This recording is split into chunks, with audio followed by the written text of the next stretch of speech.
অন্ধকারে ঢাকা এক পুরনো লাইব্রেরি, যেখানে প্রতিটি বই শুধু গল্প নয়, একটা জীবন্ত আত্মা। রাত নামলেই পাতাগুলো নিজে নিজে উল্টে যায়, ফিসফিস করে হারিয়ে যাওয়া কণ্ঠগুলো। কেউ বলে এক বৃদ্ধ গ্রন্থাগারিক এখনও সেখানে বই পাহারা দেয়, কেউ বলে যারা একবার বই খুলেছে তারা আর কখনো ফেরেনি। আগুন, ছায়া আর রহস্যের মাঝখানে লুকিয়ে আছে এমন এক সত্য, যে সত্য জানলে হয়তো তুমিও ওদের মতো আটকে যাবে পাতার ভেতর। স্বাগতম ভূতুতে লাইব্রেরিতে, যেখানে গল্প পড়া মানেই মৃত্যুতে প্রবেশ। রাত তখন প্রায় 12:30। শহরের পুরনো দিকের ধ্বংসপ্রায় কলেজ স্ট্রিট পাবলিক লাইব্রেরিটা বন্ধ হয়ে গেছে বহু বছর আগে। বলা হয় সেই লাইব্রেরি একসময় এক বৃদ্ধ গ্রন্থাগারিক কাজ করতেন, মহেন্দ্রবাবু। বইয়ের প্রতি তার ভালোবাসা ছিল অদ্ভুত রকমের। তিনি প্রতিটি বই নিজের সন্তানের মতো যত্ন করতেন। কিন্তু একদিন এক অগ্নিকাণ্ডে লাইব্রেরির অর্ধেক পুড়ে যায়, আর মহেন্দ্রবাবু সেদিনই নিখোঁজ হন। কেউ বলে আগুনে পুড়ে গিয়েছিলেন, কেউ বলে তিনি সেই আগুনের মধ্যেই গিয়ে হারিয়ে যান কোনো অজানা জগতে। বছরের পর বছর পেরিয়ে গেছে। এখন সেই লাইব্রেরি বন্ধ, চারদিকে জং ধরা তালা, ছাদ থেকে ঝুলে থাকা মাকড়সার জাল। কিন্তু কাছাকাছি দোকানদাররা বলে গভীর রাতে ভিতর থেকে পাতার শব্দ, পাতা উল্টানোর আওয়াজ আর হালকা কাশির শব্দ শোনা যায়, যেন কেউ এখনো বই পড়ছে। এক রাতে আমি, রুদ্র, আমার ইউটিউব চ্যানেলের জন্য সেখানে যাওয়ার সিদ্ধান্ত নিলাম। ক্যামেরা, টর্চ আর রেকর্ডার নিয়ে ঢুকে পড়লাম ভুতুরে লাইব্রেরির ভিতর। দরজাটা ঠেলতেই একটা ঠান্ডা বাতাস বুকের ভেতর কেঁপে উঠল। ভেতরে যতই এগোচ্ছি, বইয়ের তাকগুলো যেন আমার দিকে তাকিয়ে আছে। হঠাৎ রেকর্ডারে এক অচেনা কণ্ঠ, বইটা রাখো, ওটা আমার। আমি ঘুরে দাঁড়ালাম, কিন্তু কেউ নেই। টর্চের আলো এক তাকের ওপর পড়তেই দেখি একটা পুরনো বই খোলা পড়ে আছে। বইয়ের পাতায় লেখা, যে এই বই পড়বে সে কখনো এখান থেকে ফিরবে না। হাত কাঁপতে লাগলো, তবু কৌতূহল থামল না। বইটা ছুতেই ঠান্ডা একটা হাত আমার হাত চেপে ধরল। টর্চের আলো ঝাপসা হয়ে গেল। সামনে দেখা গেল এক বৃদ্ধ, চোখে মোটা চশমা, মুখে এক অদ্ভুত হাসি। তিনি ধীরে বললেন, বইগুলো পড়ে শেষ হয় না ছেলেটা, ওরা মানুষ খুঁজে খায়। পরের মুহূর্তে সব অন্ধকার, শুধু কানে ভেসে আসছে পাতার শব্দ আর হালকা ফিসফিস। পরের পাঠক কে আসবে? পরদিন সকালে পুলিশ লাইব্রেরির দরজার সামনে আমার ক্যামেরা পেয়েছিল। রেকর্ডারে শেষ ফ্রেমে দেখা যায় আমি দরজার দিকে দৌড়াচ্ছি, আর আমার পিছনে দাঁড়িয়ে আছে শত শত ছায়া, হাতে বই নিয়ে হাসছে। তখন থেকে ওই লাইব্রেরি কেউ যায় না, কিন্তু মাঝরাতে যদি কলেজ স্ট্রিট দিয়ে যাও, শুনতে পাবে পাতার মৃদু আওয়াজ, যেন কেউ এখনো সেখানে বই পড়ছে। অন্ধকারের আলোয় ভূতের লাইব্রেরি।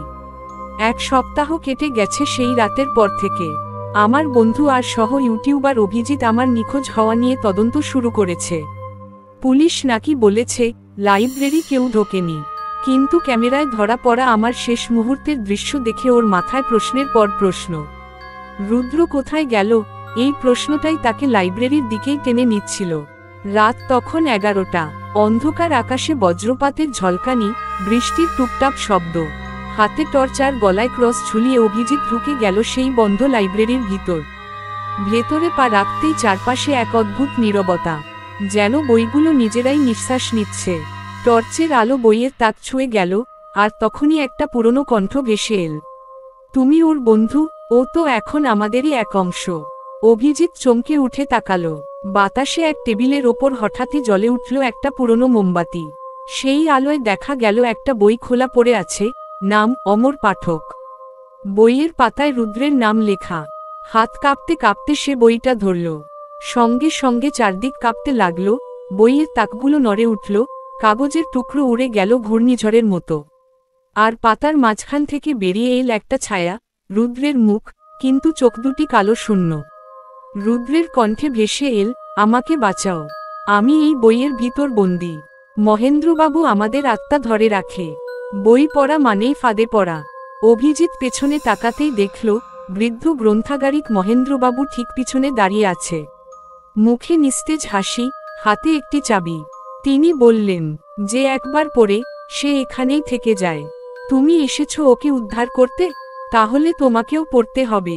বাতাসের ঝাপটায় মোমবাতি নিভে গেল। তারপর শুধু একটা শব্দ, পাতা উল্টানোর। পরদিন সকালে স্থানীয় লোকজন আবার পুলিশ ডাকল। এবারও কেউ ভেতরে ছিল না, কিন্তু টেবিলের উপর দেখা গেল দুটি বই খোলা, দুটিতেই নাম লেখা রুদ্র মুখার্জি ও অভিজিৎ সেন।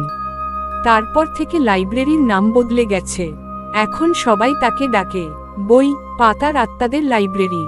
লোকেরা বলে, যদি গভীর রাতে কেউ পাশ দিয়ে যায়, বইয়ের পাতা হাওয়ায় উল্টে যায়, আর পাতার ফাঁকে কারো মৃদু কণ্ঠ ফিসফিস করে, আরও এক পাঠক চাই। রুদ্র আর অভিজিৎ দুজনেই হারিয়ে গেছে সেই লাইব্রেরির অন্ধকারে, কিন্তু তাদের গল্প এখানেই শেষ নয়। এবার গল্পের কেন্দ্রবিন্দুতে আসে এক নতুন মুখ, মায়া চৌধুরী, স্থানীয় এক সাংবাদিক, যিনি বিশ্বাস করেন না ভূতে প্রেতে। মায়া এই লাইব্রেরির কিংবদন্তি নিয়ে একটি রিপোর্ট বানানোর সিদ্ধান্ত নেয়। হাতে শুধু একটি ভয়েস রেকর্ডার আর মোবাইলের টর্চ নিয়ে সে এক ঝড়ো রাতে লাইব্রেরির দরজা ভেঙে ঢুকে পড়ল। দরজার ওপারে ঢুকতেই তার মনে হলো কেউ যেন নিঃশব্দে তাকিয়ে আছে। হঠাৎ হাওয়ায় উড়ে এসে একটি বই পড়ল তার পায়ের কাছে।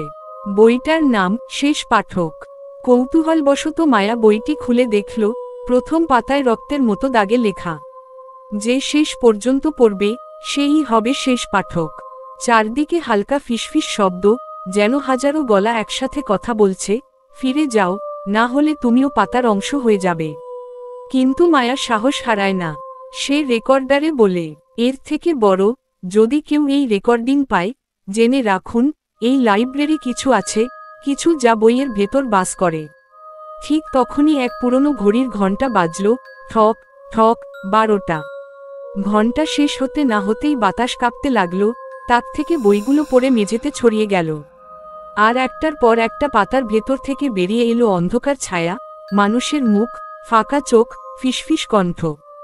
মায়া চিৎকার করে উঠল, কিন্তু তখনই তার সামনে দেখা দিল সেই বৃদ্ধ গ্রন্থাগারিক মহেন্দ্রবাবু। চোখ দুটো রক্তবর্ণ, হাতে পুরনো চাবি। তিনি ধীরে বললেন, তুমি সত্য জানতে চাও? আমি বইয়ের আত্মাগুলোর রক্ষক। একসময় আমিও মানুষ ছিলাম, যারা বই ভালোবাসত, তাদের আত্মাই এই লাইব্রেরিকে বাঁচিয়ে রেখেছে। এখন তোমাকেও থাকতে হবে এখানে, কারণ প্রতিটি লাইব্রেরির দরকার একজন পাঠক। মায়া পেছনে সরে আসতে আসতে তাকালো চারদিকে, রুদ্র, অভিজিৎ, আরও অনেক অচেনা মুখ তাকিয়ে আছে তার দিকে, সবার চোখে এক অদ্ভুত শূন্যতা। বইগুলোর পাতায় লেখা শব্দগুলো একে একে মুছে যাচ্ছে, তার জায়গায় ধীরে ধীরে ফুটে উঠছে নতুন নাম, মায়া চৌধুরী। রেকর্ডারের শব্দ ধীরে ধীরে মিলিয়ে যায়, শুধু শোনা যায় একটাই বাক্য। পরের দিন সকালে লোকজন আবার সেই লাইব্রেরির সামনে জড়ো হয়। দরজাটা বন্ধ, কিন্তু টেবিলের উপর রাখা এক পুরনো